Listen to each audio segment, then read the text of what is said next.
¿Qué es el autoconocimiento? Saber, hacer y ser. Desconocerse es hacerse ese tipo de preguntas. ¿Yo por qué me siento así? ¿Por qué me comporto de esta forma? ¿Por qué tengo estos pensamientos? Que a nosotros no nos afecta lo que nos pasa, sino lo que pensamos acerca de lo que nos pasa. Uno pocas veces se viste y se pregunta cómo me siento con esto que me estoy poniendo. Una parte de ti se muere y una parte de ti se puede morir, por ejemplo, cuando te graduaste de la universidad. Yo no sé qué hacer ni qué camino coger. Todas las situaciones difíciles de la vida, todos los retos de la vida tienen una bendición disfrazada, punto. Yo dije, o me muero o hago algo. El tiempo no todo lo cura, te curas tú y lo que hagas con él. Creemos que los que se mueren son los otros. Nadie lo conoce a uno también como uno, punto. Comprar más cosas, en tener más plata, en tener más ropa, en estar más flaca, no, la virgen está adentro.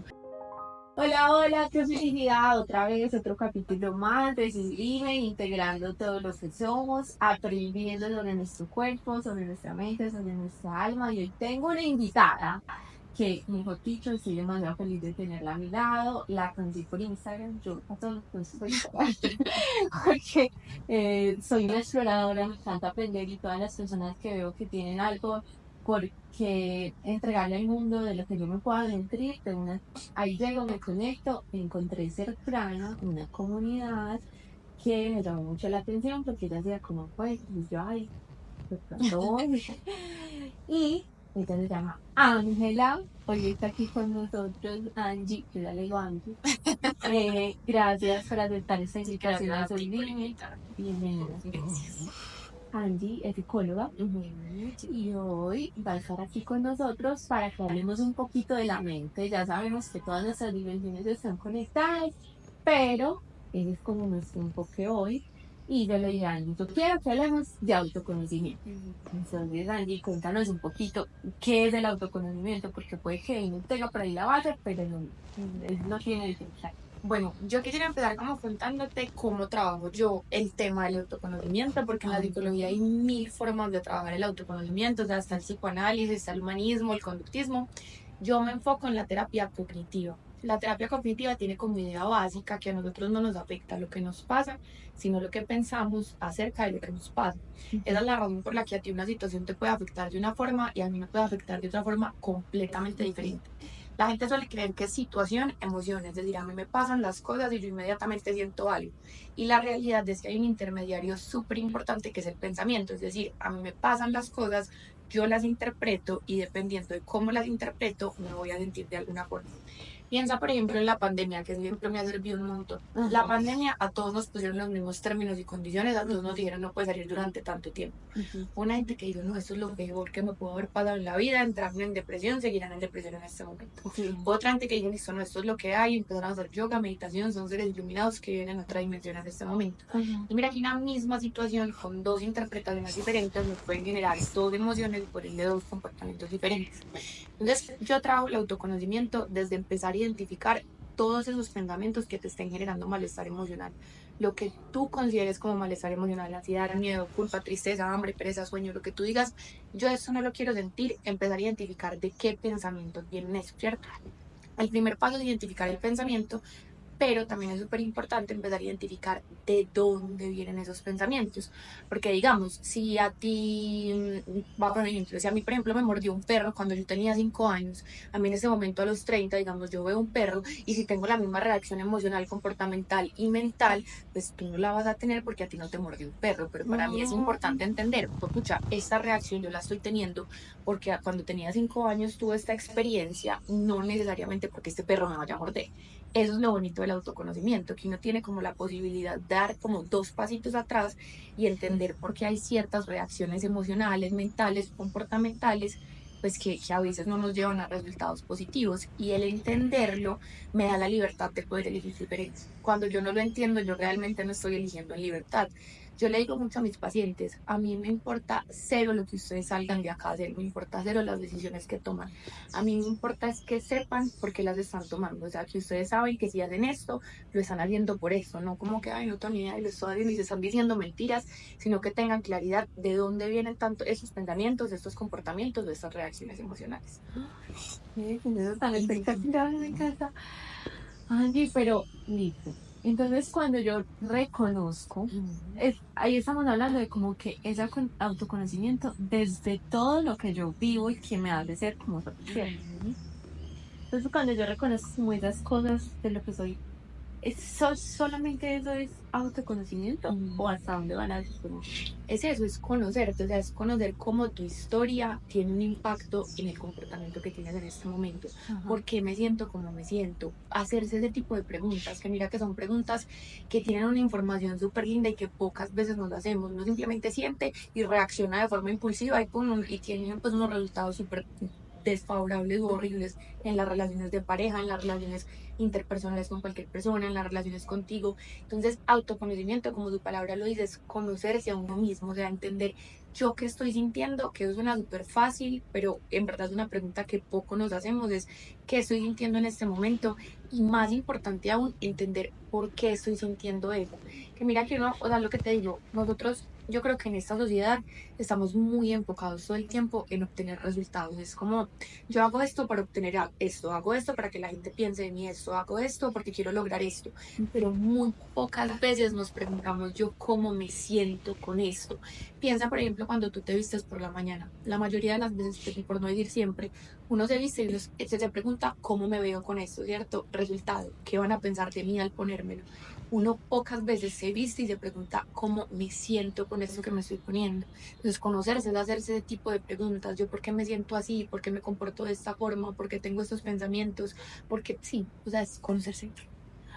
Y yo sé que me estás diciendo que con las preguntas, pero dígame a la gente cómo podría empezar. O sea, si Listo. me lo podría tú Yo comentar. creo que una forma muy fácil, como te decía, es empezar a monitorear esos pensamientos. Y para mí el ejercicio es el siguiente. Cada que uno tenga un malestar emocional, cada que uno se sienta maluquito, como que algo lo movió, algo le dio rabia, ansiedad, miedo, como que tuvo una emoción fuerte que no son negativas, pero que son emociones que nos producen malestar, hacernos la pregunta de yo qué estoy pensando en este momento, o sea, como que cuál está siendo mi interpretación de la situación. Y de ahí se va a desprender un montón de información, porque nos vamos a dar cuenta que muchas veces distorsionamos la realidad, o sea, que muchas veces la interpretación es cero acertada, pero si nos empezamos a cuestionar, bueno, ¿y de dónde viene esta interpretación? Me voy a dar cuenta que viene, no sé, de una historia que viví cuando era niño, de una historia que viví en una relación pasada. Y ahí uno se empieza a dar cuenta como de esa narrativa que uno va construyendo a lo largo de la vida, de dónde viene. Angie, y cuando uno se conoce y reconoce esas cosas, de dónde vengo, qué es lo que tengo, dónde llegó este pensamiento, esta emoción, ¿qué hago con ella? O sea, se queda ahí, eso es lo que soy, como mucha gente, "Ay, es que yo soy así, punto". O eso sí se puede transformar. Obvio se puede transformar. Piensa lo que te estoy diciendo, que muchas veces distorsionamos la realidad, ¿cierto? Entonces es como que yo estoy segura de que esto que estoy pensando es cierto, pero cuando yo me empiezo a cuestionar sobre, bueno, qué otras formas de interpretar la realidad pueden haber o qué otros pensamientos puedo tener frente a esta situación, a mí se me abre como un abanico de reacciones o un abanico de interpretaciones diferentes, de las cuales unas van a poder ser más adaptativas, ¿cierto? Ejemplo, vuelvo al ejemplo del perro, que es un ejemplo súper básico, pues, pero pasa un montón y es, a mí me mordió el perro cuando tenía 5 años, es un ejemplo hipotético, no me mordió ni un perro, Ah, yo pensé pero que no, usted era no, pero digamos que sí, amo Ajá. los perros, pero digamos que sí, cuando en este momento yo vea a un perro, si tengo la misma reacción emocional, yo en ese momento voy a poder hacer un alto en el camino y decir, bueno, yo estoy teniendo esta reacción por la experiencia que tuve cuando tenía 5 años, no porque en realidad esté en peligro. Y aunque en este momento quisiera reaccionar de esta forma, no sé, salir corriendo, gritar del perro, lo que sea, otra forma de reaccionar puede ser esta, otra forma de interpretar mi realidad en este momento puede ser esta. Y a medida que yo voy empezando a cambiar esos comportamientos de forma consciente, o sea, de forma voluntaria, que no es un proceso como que se me salga natural, sino que lo tengo que hacer de forma como consciente, como bueno, voy a reaccionar de esta forma o no. Otra opción es esto, eventualmente de tanto repetirlo, yo me voy a convertir en esa persona, que ese es como el proceso de transformación. Yo primero tengo que saber, yo lo llamo en mi consulta, saber, hacer y ser. Primero tengo que saber de dónde vienen las cosas, tengo que entender la información teórica, después tengo que llegar al hacer, empezar de forma consciente a buscar otras formas de reaccionar, otras formas de comportarme, otras formas de interpretar. Y después de tanto repetirlo, o sea, después de ya tener un proceso, paso a ser, o sea, ya soy esa nueva persona que interpreta de otras formas y que se comporta de otras formas. O sea, Angie, que literal se me vienen a la mente, por ejemplo, las afirmaciones. Ujú. O sea, que ese tipo de cosas sí ayudan. Sí, total. Total, lo teso, pues o lo importante con la afirmación es que tiene que tener el sentimiento, ¿cierto? Eso es muy importante, o sea, que si tú te sientas a repetir esas afirmaciones, de verdad conectes el Sea sentimiento con un- eso. Y si no eres capaz de conectar el sentimiento, o sea, si por ejemplo dices, no sé, soy valiosa, soy valiosa, soy valiosa, pero cuando lo dices tú te sientes súper incómodo, como que, uy, marica, no me estoy diciendo mentiras, eso, por ejemplo, es un pedacito de información que hay que entrar a analizar. Yo, ¿por qué no me siento valiosa? O sea, ¿por qué cuando me repito soy valiosa no lo siento o no vibro con esa afirmación? Y uno ya empieza a analizar eso y empieza a entender, no sé, digamos que mis papás siempre eran del típico papá porque sacó cuatro y no cinco, o pues que le quedaba faltando.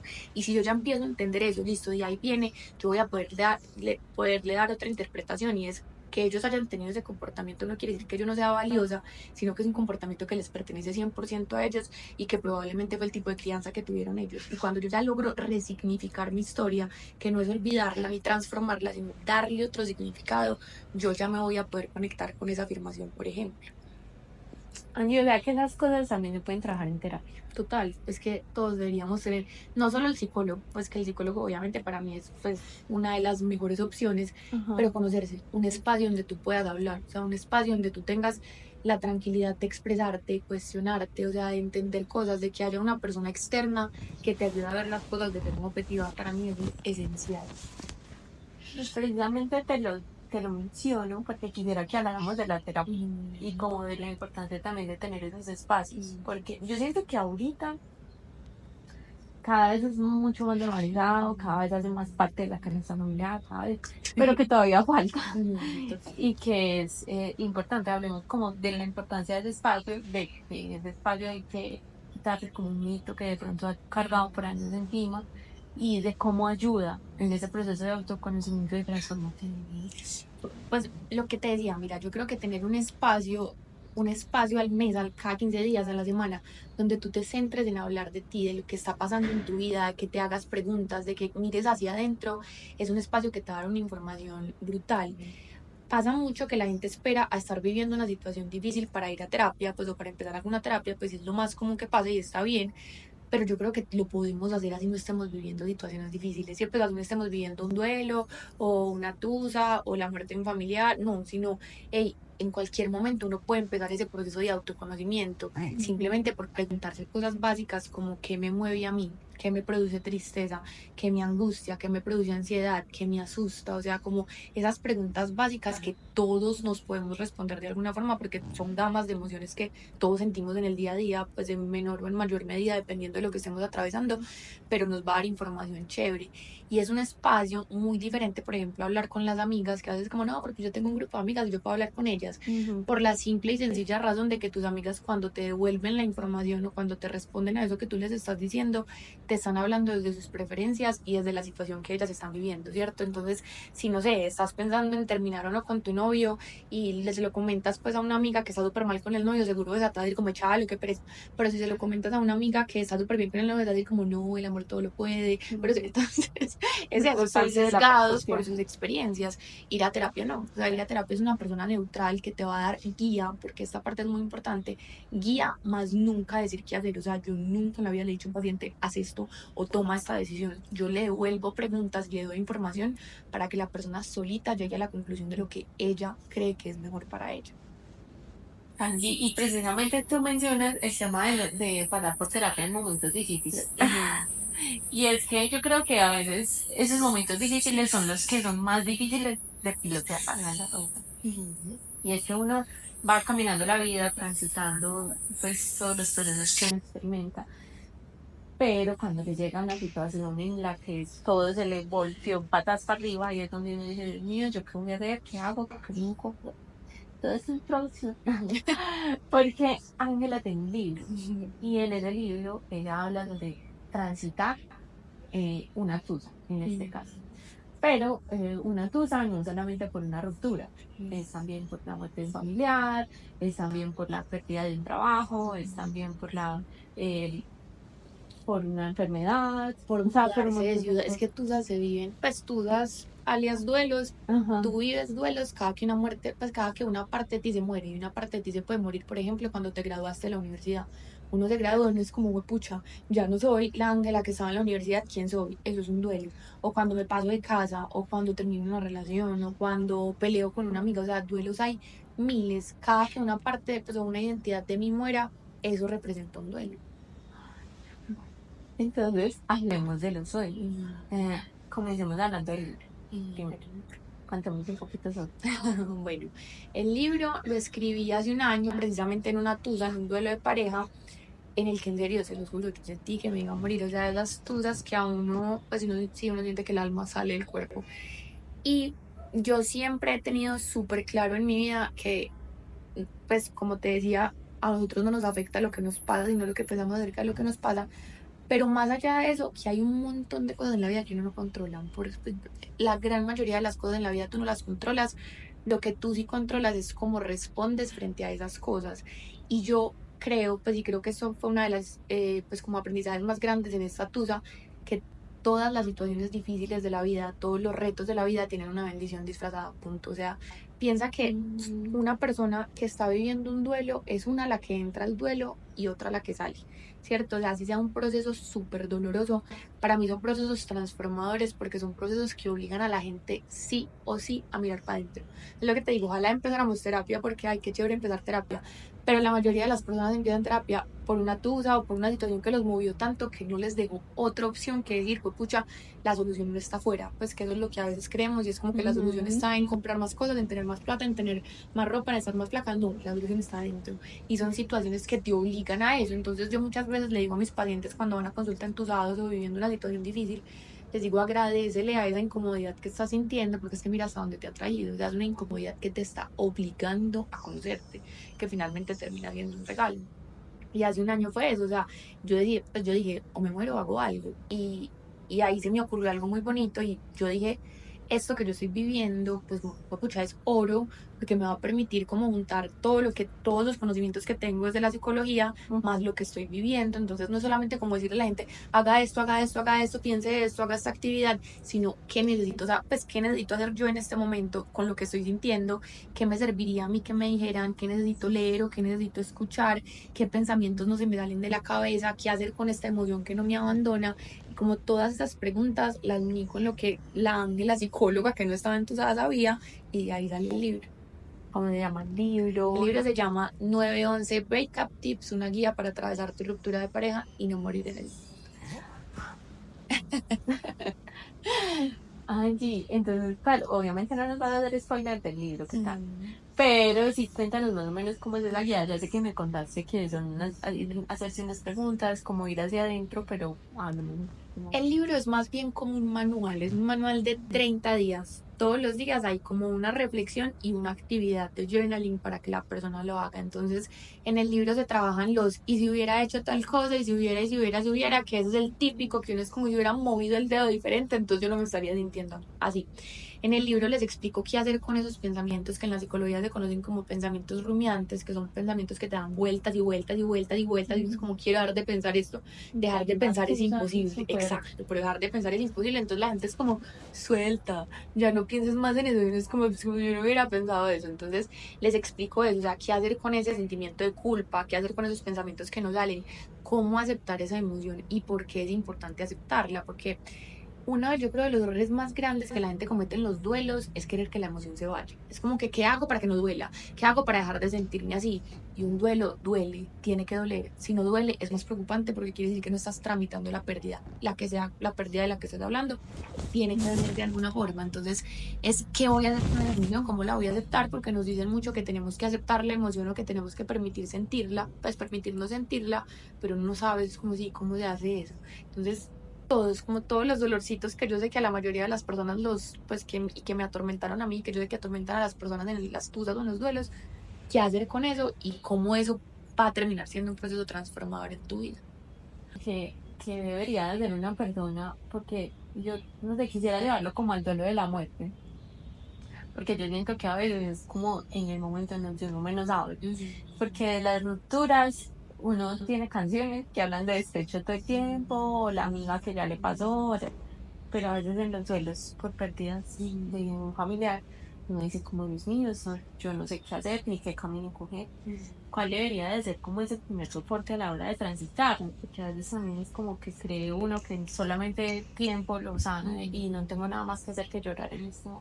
Me encanta porque mira que uno de los como títulos grandes del libro es El tiempo no todo lo cura, te curas tú y lo que hagas con él. Entonces, el duelo hay que transitarlo, pero sí es importante preguntarse qué estoy haciendo yo con ese duelo, pues o qué estoy haciendo yo con ese tiempo, porque no es como sentarme y como esperar a que pasen 6 meses a que ya me deje de doler. Entonces, en el duelo por la muerte de un familiar, el punto más importante es la aceptación. O sea, aceptar eso que acaba de pasar y no preguntarse tanto como por qué a mí, por qué a mí, por qué a mí, sino aceptar y qué puedo sacar yo de esta situación o cómo puedo responder yo frente a esta situación. Entonces mira que situaciones dolorosas en la vida donde no sé, perdemos un familiar, una enfermedad, son Ujú. situaciones que sin darnos cuenta nos muestran, por ejemplo, a las personas que tenemos alrededor. Nos muestran, por ejemplo, lo fuertes que somos sin saber que éramos así de fuertes. Nos muestran, por ejemplo, las cosas valiosas e importantes de la vida. La muerte, que es un tema tan teso, que nos mueve tanto, yo creo que es una herramienta demasiado valiosa para poner en perspectiva un montón de cosas en la vida. Y es que creemos que los que se mueren son los otros o a las personas a las que se les mueren familiares a los otros y no a nosotros.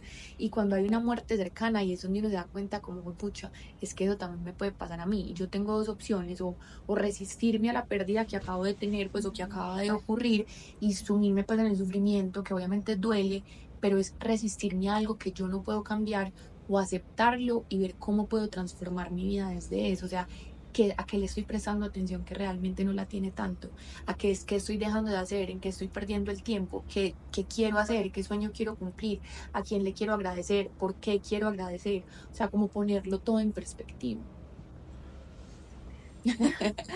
Porque eso es demasiado tenso. Pero Y sabes qué, o sea, y con eso de la aceptación, perdón que te interrumpí, o sea, también entender que es un proceso natural. O sea, como que no es como el feita. O sea, por ejemplo, estos días una ujú, paciente me llegó a consulta y me dijo como que llevo 2 meses en tu sala y todavía me importa. Y es como te parece muy raro que a los 2 meses todavía te importe. Entonces, todo es un proceso y hay que vivir diferentes etapas. Por algo hay etapas descritas pues en la literatura. No es como que se murió, ya lo acepté porque soy el Dalai Lama. No, ¿cierto? Es ujú. entender que vas a pasar por una etapa de negación. No es como no, que acaba de pasar, que acaba de pasar. Entender que vas a pasar por una etapa de ira, donde vas a tratar de buscar culpables por eso que acaba de pasar. Entender que vas a pasar por una etapa de negociación en donde consideras la posibilidad de que podría ser diferente y si esto hubiera pasado, y si, entender que vas a pasar por una etapa de depresión, una etapa de tristeza profunda que es muy necesaria hasta que ya vas a llegar a la etapa de aceptación. No es como al otro día, ya, yo ya lo acepté y soy el ser iluminado que no No. somos. Entender que es un proceso. Angie, sé que ya lo hablamos al principio, pero entonces, ¿cómo juega ese papel de autoconocimiento dentro de un proceso de duelo? Ujú. Mira que yo digo que los duelos son un curso intensivo de autoconocimiento, porque cuando tú estás duelando lo que sea, pues sea una muerte, sea una tusa, sea que te graduaste de la universidad, lo que te digo, en duelos hay miles.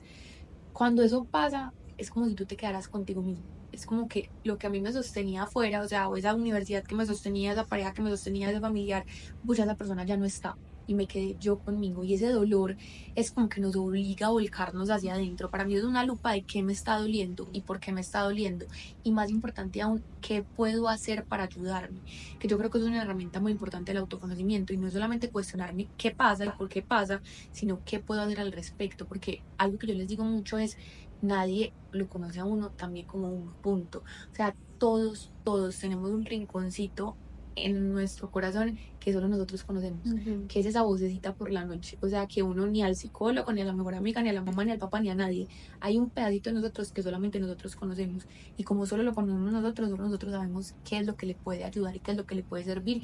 Pero hay que aprendernos a escuchar, o sea, hay que saber cómo echar para adentro y hacernos las preguntas correctas y permitirnos sentir. Cuando preguntamos, Angie, ¿qué puedo hacer para ayudarme? Ujú. O sea, me dice que para todos es diferente porque somos un universo potencial, pero ¿qué podría ser una ayuda Ujú. en ese momento? O sea, ¿cuáles serían esas posibilidades? ¿Sabes? O sea, yo creo que lo que te digo ahí es muy difícil. Yo decir como esto, ayudar, por ejemplo, apoyarte en alguien, ir a terapia, es una ayuda que yo creo que 20 10 para cualquier proceso difícil, porque vas a tener una persona que te va a guiar desde un conocimiento y no desde sus experiencias o desde sus preferencias. Eso para mí sería lo primero. pero empezarte a hacer preguntas claves como, hey, ¿qué siento que me hace vibrar alto y qué siento que me pone a vibrar bajito? Que entonces eso va a ser subjetivo para cada persona, pero por ejemplo en mi caso, cuando yo estoy muy ansiosa, que yo pues a veces tiendo a ser muy ansiosa o estoy estresada o estoy triste o lo que sea, yo sé que hay ciertas cosas que para mí son detonantes y que yo mejor las evito. Por ejemplo, pasarme el tiempo en redes sociales. Yo sé que si yo me paso el tiempo en redes sociales o me trasnocho viendo o veo demasiado Instagram o lo que sea, a mí eso me genera demasiado malestar. Entonces yo ya sé que eso es un comportamiento que tengo que evitar. Un comportamiento que me ayuda un montón, hacer ejercicio, madrugar, cumplirme. Un comportamiento que me afecta un montón, tomar demasiado café, hablar con ciertas personas, enfocarme en ciertas cosas. Entonces eso es el autoconocimiento, ¿sí me entiendes? Por eso es súper difícil decir como esto le puede ayudar a todo el mundo. Pues sí, obviamente me imagino que hay cosas pues, que son universales. Meditar, por ejemplo, que yo creo que es la herramienta gratis más útil del planeta. Meditar nos puede servir absolutamente a todos. Ir a terapia, hacer ejercicio, las técnicas de respiración, o sea, cosas que ya están comprobadas que nos pueden ayudar a todos los seres humanos.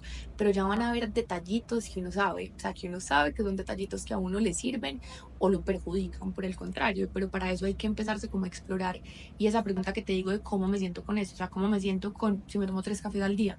Al otro día soy la persona más ansiosa del mundo entero, entonces yo trato de evitarlos. ¿Cómo me siento si me excedo en redes sociales? ¿Cómo me siento si me pongo esta ropa? ¿Cómo me siento si hablo con esta persona? ¿Cómo me siento si voy a este lugar? O sea, cómo empezarnos a cuestionar sobre cómo nos sentimos en cada uno de esos como contextos.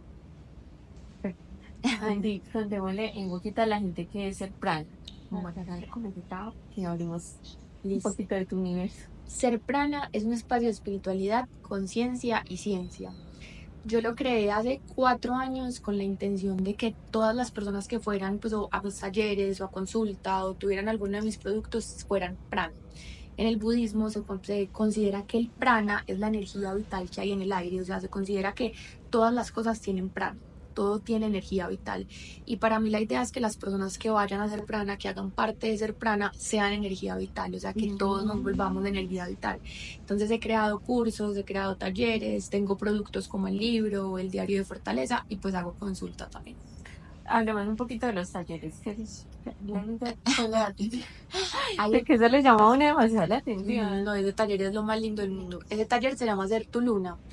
Ser tu Luna nació igual al mismo tiempo que Ser Prana y es un círculo de mujeres. Es un círculo de mujeres donde hacemos meditaciones, donde hacemos ejercicios de escritura.